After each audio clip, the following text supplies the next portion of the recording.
Well, I think the word worldview is from the German Weltanschauung, and it's a German philosophical word, but it is a way of thinking of a worldview. It's a kind of default personal philosophy that each person holds, whether or not they know it, or whether they know it or not, and whether they talk about it explicitly.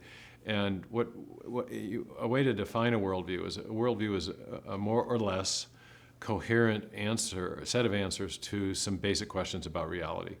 The most basic of which is, what is the thing or the entity or the process from which everything else comes? In the formal discipline of philosophy, that would be the subject of metaphysics, or the subject of what's called ontology, the question of being, what fundamentally exists.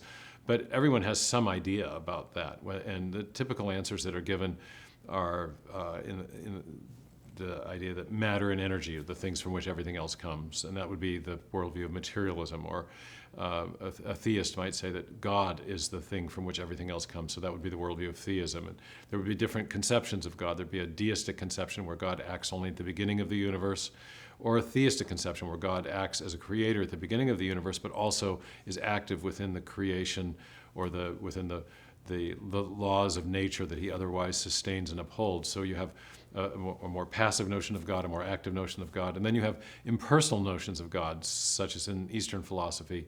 So that would be a pantheistic worldview, and there are other themes, variations on these various themes. But then worldviews also answer questions about the nature of human nature, or the nature of human beings, about how we know things, about the nature of morality. Is it objective, or is it relative to persons and groups? What happens to us at death? These sort of fundamental questions are the stuff of worldview inquiry.